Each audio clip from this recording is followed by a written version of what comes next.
Ebola virus के बढ़ते खतरे को देखते हुए भारत सरकार ने रविवार को ट्रैवल एडवाइजरी जारी की है। इसमें प्रभावित देशों की गैर जरूरी यात्रा से बचने और एयरपोर्ट्स पर सख्त निगरानी के निर्देश दिए गए हैं। पूरी खबर के लिए देखिए हमारी खास रिपोर्ट।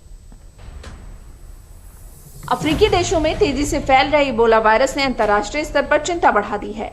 हालात इतने गंभीर हो चुके हैं कि भारत सरकार ने भी रविवार को अपने नागरिकों के लिए नई ट्रैवल एडवाइजरी जारी कर दी है। वहीं विश्व स्वास्थ्य संगठन यानी WHO ने भी इस संक्रमण को अंतर्राष्ट्रीय स्वास्थ्य आपातकाल घोषित कर दिया है। सबसे बड़ी चिंता इस बात को लेकर है कि इस बार फैल रहा बुंदीबुग्यो स्ट्रेन बेहद खतरनाक माना जा रहा है और अभी तक इसके लिए कोई प्रभावी वैक्सीन या निश्चित इलाज उपलब्ध नहीं है।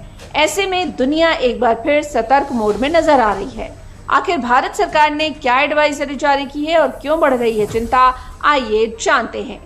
भारत सरकार ने कांगो, युगांडा और दक्षिण सूडान की गैर जरूरी यात्रा टालने की सलाह दी।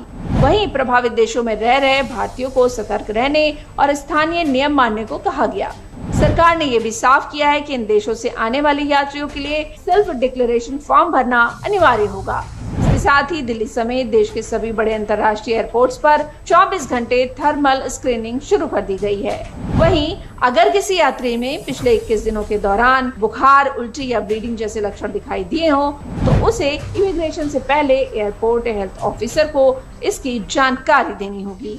सरकार ने प्रभावित देशों से लौटे यात्रियों को भारत आने के बाद अगले 21 दिन तक स्वास्थ्य पर नजर रखने की सलाह भी दी है। वहीं लक्षण दिखने पर डॉक्टर को तुरंत ट्रैवल हिस्ट्री बताने के निर्देश दिए गए हैं। उधर केंद्र सरकार ने देश के बड़े अस्पतालों को भी अलर्ट रहने और आइसोलेशन वार्ड तैयार रखने को कहा है। कोरोना महामारी के बाद दुनिया अब किसी भी नए वायरस को लेकर ज्यादा सतर्क हो चुकी है। ऐसे में इबोला के बढ़ते मामलों ने स्वास्थ्य एजेंसियों की चिंता और बढ़ा दी है।